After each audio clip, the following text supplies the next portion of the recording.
Hello guys, welcome back to today's video. If you are new here, you are highly welcome. My returning subscribers, thank you for always coming back to watch my video. My people, today's video I will be showing how to cook coconut fried rice. If you want to know how to cook this delicious coconut fried rice, sit down, relax and enjoy. So first of all, I will use turkey and chicken for this recipe. So I can put one seasoning, curry, thyme, then blended onions, ginger and garlic. Then I can put water, then I can cover am make e cook.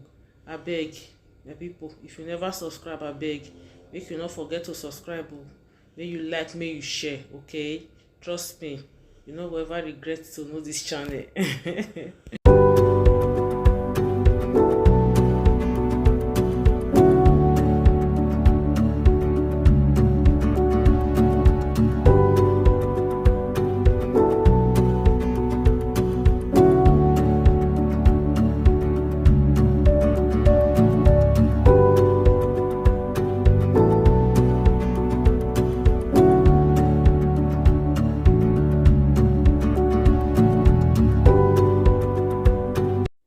So guys, the meat done, so now make we fry the meat.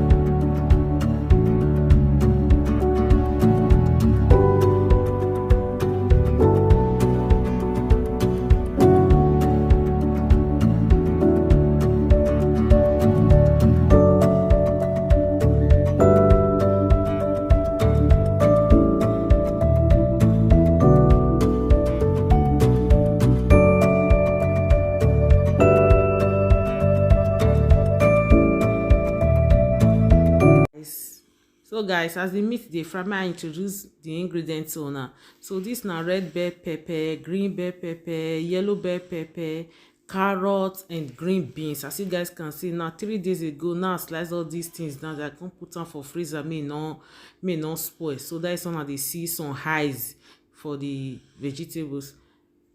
So this na coconut milk. This coconut milk I prepare a day before I dey cook this food now, just to make the work dey easy for me. So this na parboiled rice, already parboiled, then fresh pepper and sliced onion. So guys, the other one na gizzard. I dey like use gizzard for my fried rice. You fit still use liver, na the same thing. So this gizzard I don cook am already. I cook am with some seasoning, onions, curry and thyme. Then after I cook am finish, I come cut am to this size, as you guys can see. So I just test am. So that's it guys. So now make we check on our fried meat. So as you guys can see, our meat still dey fry.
guys, as we don't fry the meat now, make we cook the rice.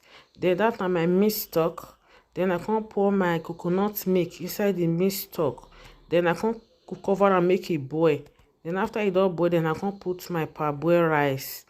Then after I put the rice, I beg my people, send my reminder and again, I beg. If you know say you don't watch reach up to this time, I beg, may you not forget to subscribe, may you like, may you share.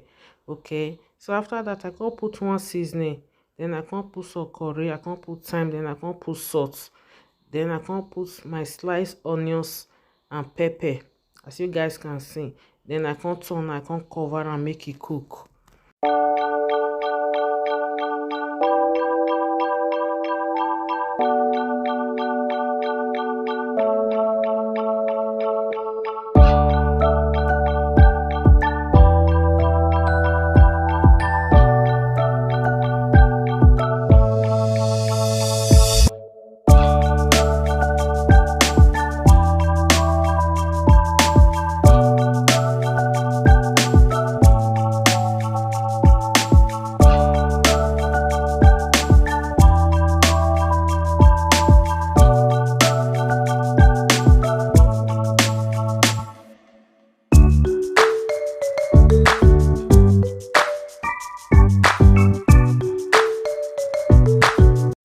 So guys, now as our rice don't done, now we will do the fry. I know say this na fried rice, so na fry in need.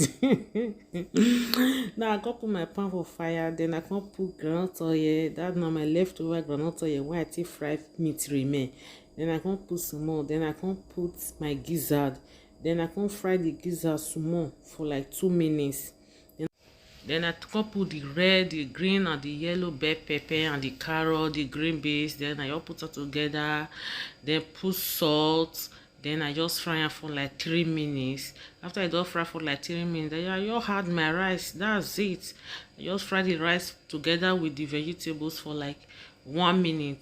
Then that's it. So now like this, me I dey cook my fried rice. This fried rice, if you cook am like this, e no dey go bad, e no dey spoil. Yes, you fit leave am for your fridge there for like up to close to like 1 month, e no dey spoil.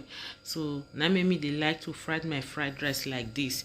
Though some people dey fry everything together, then come pour am on top of rice. Yes, e still good like that.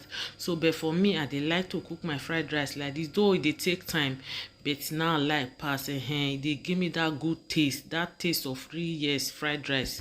And like this, me I dey like to cook my fried rice. So just let me know for the comment section which way you like to dey cook your fried rice. You dey like go through this process, or you dey like to just fry all the vegetable once, then pour on top of the rice? So which method you like? So I want to know for the comment section. Okay.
So guys, I'm done cooking. This na the last batch.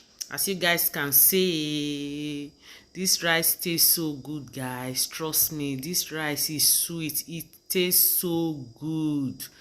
My children was asking for more. If you try this recipe, let me know in the comment section, okay? Hope you guys enjoy watching.